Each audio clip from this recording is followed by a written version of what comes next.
Hi hello నమస్తే welcome to మన 9 TV న్యూస్కు స్వాగతం. నేను శంకర్ గౌడ్. విభుల సీఎం వైఫల్యాలు వారోత్సవం చేస్తాం. ఐపీఎస్లో ఎట్లా చేస్తున్నాడు? ఐపీఎస్లో ఏం చేస్తున్నాడు? కరెక్ట్ అధికారంలో పర్ఫెక్ట్గా డ్యూటీ చేసుకుంటున్నాడు. ఏ ఒక్కరో ఉండొచ్చు, అందరూ లేరు అట్లా. కానీ మీ పరిపాలన మాత్రం అందరూ అట్లనే ఉన్నారు.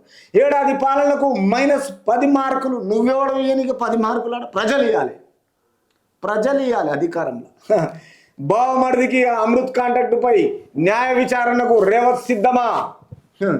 నువ్వు చేసినవి మొత్తుకున్నాయి ఎవరు? హరీష్ రావు. నువ్వు చేసిన పూడికలు, తర్వాత మిషన్ భగీరథ, మిషన్ కాకతీయ, నువ్వు చేసిన అరాచకాలు ఎవడు చేయలేదు తెలంగాణ. ఈరోజు నానగ్రామ్ కూడా లేవా? ఎన్ని మొత్తం బయట పెడితే అన్ని బయటకు వస్తాయి. తర్వాత పద్మదేవేంద్ర రెడ్డి కాన్స్టిట్యున్సీలో మెదక్ డిస్టిక్లో నువ్వు చేసిన ల్యాండ్లు ఎన్ని ఉన్నాయి తెలియదా? ఈరోజు తీసుకొచ్చి నువ్వు ఏ అధికార పార్టీలో తీసుకొచ్చి ఒక ఐఏఎస్ క్యాండిడేట్ను మొత్తం ఏం చేసినావు? ఎమ్మెల్సీగా తీసుకొచ్చి నిలబెట్టినావు. నువ్వు ఎటువంటి కళాకారుడవో అందరికీ తెలుసు. తెలంగాణలో అగ్గిపెట్టేలా హరీష్ రావు, గుర్తుపెట్టుకో. ఆంధ్రజ్యోతి ప్రత్యేక ఇంటర్వ్యూలో కేటీఆర్, నువ్వు ఏది చేసినా ఏం కాదు, ఏమవుతుంది నీ ఇంటర్వ్యూ? ఏం కాదు. 11 నెలల నుంచి ఈ ప్రభుత్వం పని వదంతులు ఇచ్చి కాలమాటలు చెవులు కొరకడమే. నేను డ్రగ్స్ తీసుకోలేదు, ఫోన్లు ట్యాపింగ్ చేయలేదు, అవినీతి అంతకన్నా చేయలేదు, అన్నీ నిజమే చెప్తున్నట్టుగానే. ఫోన్ ట్యాపింగ్ నీదే, పేపర్ లీకేజ్ నీదే, కుటుంబ పరిపాలన నీదే, కబ్జాలు నీవే, నీ కొడుకుకు మైండ్ మెచ్యూరిటీ లేని మీద రిజిస్ట్రేషన్ నీవే, సత్యం రామలింగరాజు దిగిన మొత్తం నీదే. మొత్తానికి టోటల్గా నీవే. ఇది బీఆర్ఎస్ పార్టీ చేసిన అవినీతి అని క్లియర్గా తెలంగాణ ప్రజలు చెప్తున్నారు. దీన్ని పట్టుకొని ఇంకా వదంతాలు ఇచ్చి కాలమాటలు చెవులు కొరకడమే. డ్రగ్స్ తీసుకోవడం, నువ్వు డ్రగ్స్ తీసుకోకపోతే మరి ఆ ప్రభుత్వానికి ఎక్సైజ్ డిపార్ట్మెంట్కి చెప్పి తెలిసిపోతుంది రేపు.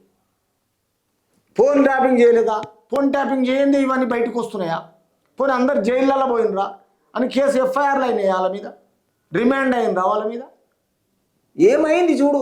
అవినీతి అంతకన్నా చేయలేదు. గతంలో మోదీని ఉద్దేశించి బోడియో అని ఏం పిక్కుంటారో పిక్కో అన్నారు అనలేదా? మరి మీ అయ్యి అన్నాడు కదా, బోడియా ఏం పిక్కుంటావు అన్నాడు. ఒక్క రోజున ప్రోటోకాల్ మెయింటైన్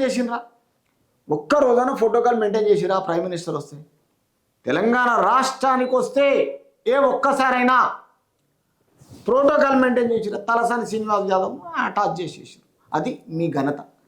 గవర్నర్ను నేవలనియలే, మీకు అనుకూలంగా ఉన్న గవర్నర్ ఉండాలంటారు.